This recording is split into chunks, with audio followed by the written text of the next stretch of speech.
They say when you bet, you always bet on the greatest. And if you've captained or triple captained Mohamed Salah, you've had a damn good weekend. Hi and welcome to All Balls, the show that keeps you up to date with all the Premier League action and fantasy football tips.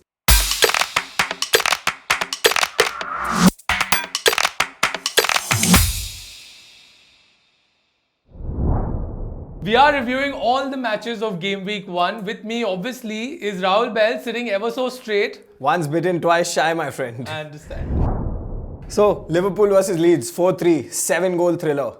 Happy being a Leeds fan? Happy being a Leeds fan. I think there's so much to take out of that performance from Leeds. Personally, I think that Leeds has done so well to even, have scored those 3 goals, have maintained an equal proportion of possession throughout the game, which is very rare at Anfield. So, and showed heart. And showed absolute heart. 3 heart. comebacks. Yeah, absolute. And what goals? What goals? Pretty well worked goals, I must say. Yeah. So, let's talk about Mo Salah. 2 from the spot, 1 thrilling volley. What kind of a game do you think he had? Well, there's really, like I said, the greatest, and he's the greatest in terms of consistency. 4 seasons in a row now that he's scored the openers. I think it's happened ever since Teddy Sheringham in 1996, from 92 to 96. So he's just phenomenal, and what a start for him. But defensively, Liverpool didn't look so strong. Defensively, Liverpool are very strong, but sometimes they are a little clumsy, a little lazy, and a little arrogant, is what I felt you think seeing the game. overconfidence kicked in? Probably overconfidence, probably the fact that maybe it was just the first game of the season, whereas, as a champion, you'd expect them to go in wanting to get that clean sheet. It's a side which has come from the championship into the Premier League. It's surprising that how they would be okay with conceding 3 goals. 4-3 is a scoreline you don't associate with Liverpool. Yeah. Especially getting a lucky penalty late on. Yeah, absolutely. So would you say it was a well-deserved win or a lucky win? No, it was definitely a well-deserved win. But I think seeing what we've seen of Liverpool in this game is that if they don't tighten up a little bit at the back, and if they only focus obviously on their attack, which is at the moment, which what they're doing is that they will probably get caught out this season, and they will probably not be able to, outscore oppositions. However, they've done it to Leeds right now, but it's possible that against the bigger teams they don't, because they've not really added too much to their attack.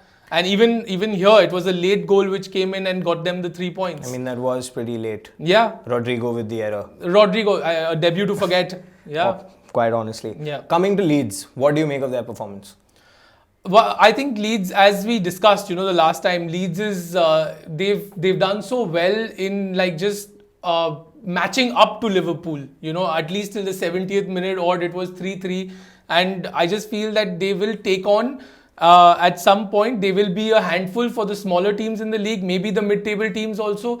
And I feel that, I really hope for Leeds that the fans are allowed, because going to Ellen Road and playing with those fans is not going to be easy. And I think that they are also counting on that. That's not going to happen for a while. That's not going to happen for a while. But good quality goals. Well worked, good finishes. They did give Liverpool a run for their money. Yeah, absolutely. I think that once again, Bielsa is so good with his tactical thinking. They were playing out from the back. They were making so many passes and taking the ball right to Liverpool. So I think that they've played better than many teams who are existing in the Premier League at the moment, But, one question I heard during commentary, which I want to ask you. Can they repeat this 37 times? Leeds? Yes. Absolutely. I have absolutely no doubt that Leeds can do this. I'm so sure of them doing this game after game after game. And all they probably need is a few enhancements, maybe, some enhancements in the midfield. At the moment, they are linked with Julian Draxler. Coming in, if it happens, it'll be a great one. If they can probably get a few defensive reinforcements, that'll be great. That's what I feel. Just summing this game up, Liverpool, Trent Alexander-Arnold, one of their best defenders, having a stinker.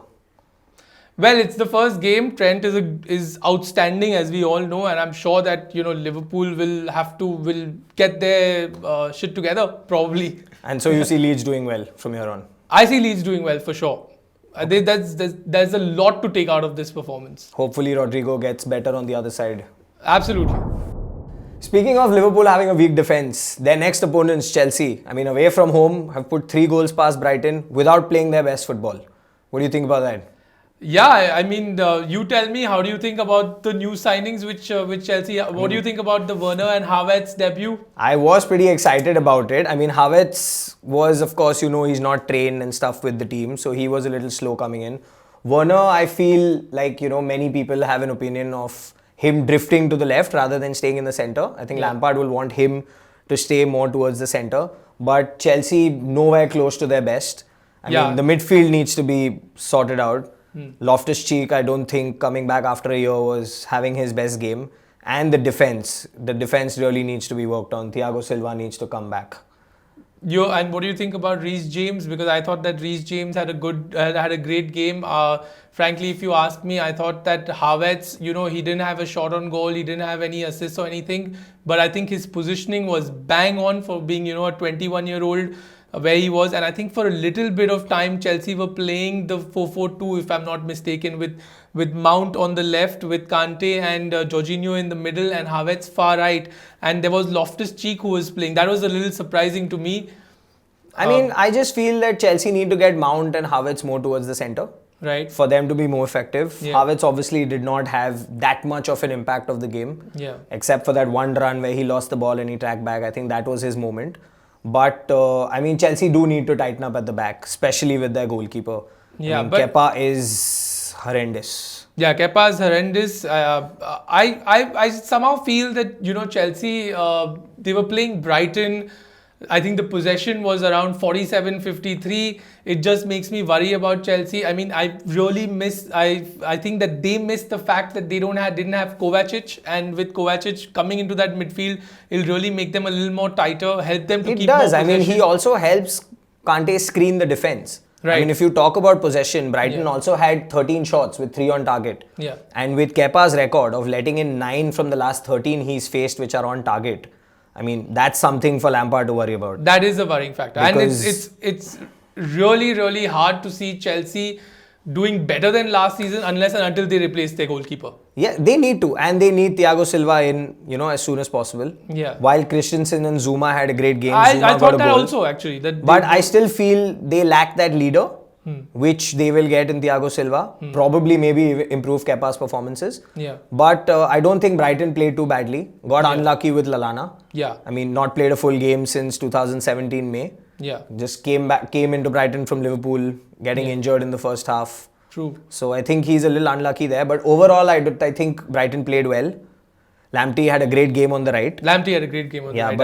Yeah, but we saw the goal from James and now you know why Lampard replaced him. Yeah. So yeah, I mean, it was an entertaining game, but I still think that, Chelsea can get better and probably kick Kepa out of the team, out of Chelsea, out of England, probably. What do you think about Alonso? And very quickly, do you think that next week against Liverpool, Azpilicueta will replace him? I very strongly feel he will, because if you remember, I said last time that Chilwell on one foot is better than Alonso. Yeah. And we saw that yesterday. I mean, dismal performance. So yeah, I mean, they need to tighten up at the back to get something out of that game against Liverpool.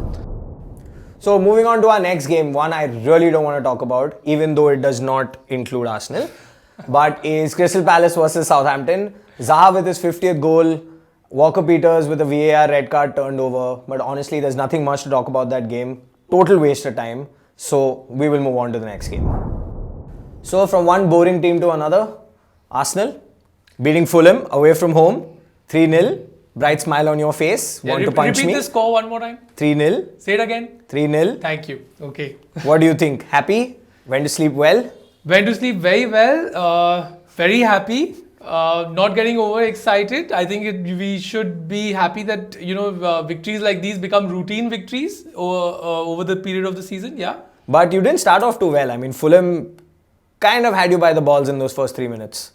Well, that you're talking about the Gabriel and Leno thing, yes. Right? Yeah, that I think was a slight miscommunication. First game Gabriel is playing. I think he did well eventually once he scored the goal, but initially I felt he was slightly shaky, but he had a good game, then he went on and he scored. And didn't I tell you that a defender is going to score? I mean, you did. I'll give you that one. Yeah. But let's move to Willian. I mean, how good was he? Willian was amazing. We were just talking about it the other day, and more than forget the assist, forget anything whenever he scores or whatever. It doesn't matter. But I think Willian is so important for Arsenal in terms of his defensive work rate and his positioning up front, where he gets the ball and he has that cross in him, to look for Oba or to look for Laka. So a great start. And Oba getting a goal. Oba's goal conversion rate is 27%. When he gets the ball in that area, he is going to score. There is no stopping him. Leading by example. Captain did really, really well. I was, even Willian we were talking about, and Willian for his debut at Arsenal to go on and have a pass accuracy rate of 96%, and then there were some fans who were questioning why Willian, like really. Because you have a very nice playmaker sitting under the umbrella, no? Yeah, well, now let's not always get into the Ozil situation, because that's fun. Yeah, that's something which I really want the club to sort out. But whatever it is, the team did well. Move on to the next one. I think Arsenal were very clinical. They were very professional and great start. They were having some fun at the end with the whole Rob Holding juggle and stuff. You could see the team was gelling well. Holding and Gabriel were going on well. Gabriel got his goal. Yeah. He had a good pass accuracy rate as well. So overall, Fulham, yes, very disappointing. Worst defensive record last time they played in the league. So, they weren't really threatening. After the first goal went in, which was through a mistake, Arsenal just shut the game out. So you think Arsenal now has the momentum to take into the West Ham game? Do you think that Arsenal need any momentum to go to play West Ham? It's been a while since I've seen you on top of the table 2 continuous weeks in a row. I'm not going to say anything except for the 3 non-negotiables. Respect, humility, and humor. And belief. Oh, belief. Sorry. Belief. Okay, Belief. Okay, so good luck with that game. Cheers. Rolling on from exciting football to boring football. West Ham versus Newcastle. David Moyes, you have a great expression on your face. Very happy. I would like to know your thoughts. That game made me angry. Like, how can David Moyes, at first game of the season, you're at home, you're playing Newcastle, who are known not to score goals, and you are starting 3 CDMs in your midfield. Mark Noble, Thomas Soucek, and Declan Rice. What is going on? Don't you want to win the game? You have Yarmolenko on the bench, you have Felipe Anderson on the bench, you have Lanzini on the bench. I know they are not. Sebastian Haller on the bench. You have Sebastian Haller on the bench, and I know that they are probably not the most consistent players. But come on, man, don't you want to win the first game? It was shocking, and you know what? If you see the fixtures of West Ham, I don't think that they are going to even probably get 1 point in the next 7 games. Probably in the next game they have a chance, but I have nothing to say to that. But okay, what about Newcastle? 2 debutants getting on the score sheet. Callum Wilson's goal was lucky. I thought that he was there in the right time at the right position to score that goal. Great for him.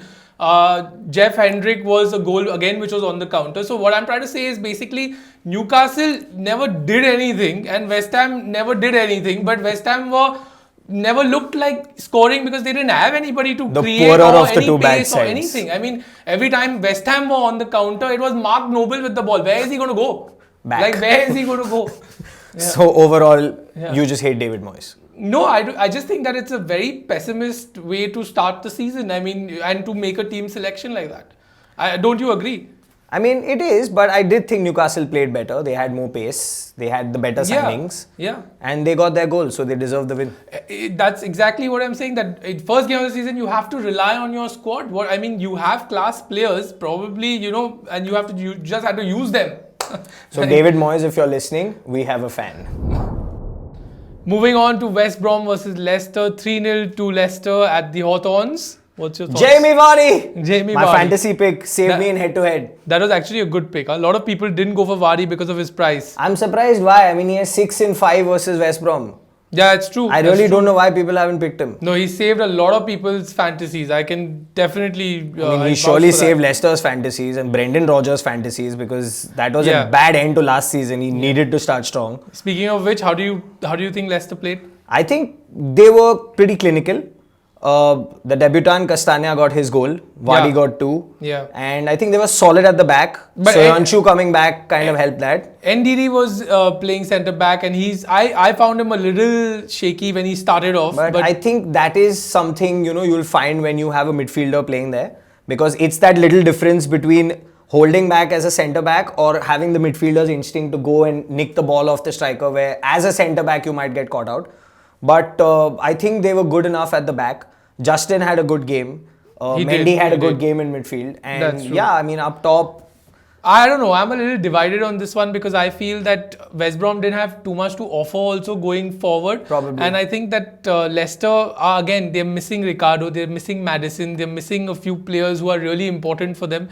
So I personally don't think that, Leicester would, where Leicester can take it on and be the team they were last season without these guys. But no shits given. I won my head-to-head in fantasy. Vardy scored. I'm happy, guys. West Brom 0, Leicester 3. Thank you for coming. Moving on to my favorite fixture of the weekend. I've been dying to ask you this. What did you make of your former manager?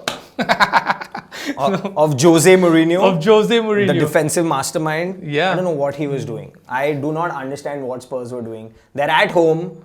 They have Son, Mora, Dele Alli, Kane on the field. They have Doherty on the right. They have Davis on the left. But what do they decide to do? Sit back, absorb the pressure and hit them on the counter-attack at home. Shocking. Why? Shocking. I mean, Everton found them out really quickly, except for the early chance which Son had. How good were Everton? Everton were very good. I feel Ancelotti has created a team that can keep the ball. I didn't see either of them lose the ball. I didn't see Andre Gomez lose the ball. I didn't see Alan lose the ball. Doucouré was great. I mean, both their wing backs, in Digne and Coleman. I think Coleman had a great game. What a cross by Lucadine, again, which Jose was cribbing about in the post-match. Jose was cribbing since the time he was born. So well, but you guys were the last big team which had faith in Jose to come and make you win the title. Let me just remind you every time Jose's name comes up. But anyway, what a thumping header by Calvert-Lewin. I mean, number 9's header. Great ball in. By Deserved that goal, didn't he? I mean, he did. He ran his socks off. He ran the channels. You could hear the commentators say it. You could see him do it. I mean, after what Richarlison had done with that miss, which, guys, you can leave a comment on if you think it's the worst miss of the season. But, I mean, what was that? You round Lloris and then you lash out. Yeah. He could have had a hat-trick. Yeah. I mean, he had that chance. He had a couple of curlers go past the post. He had a header.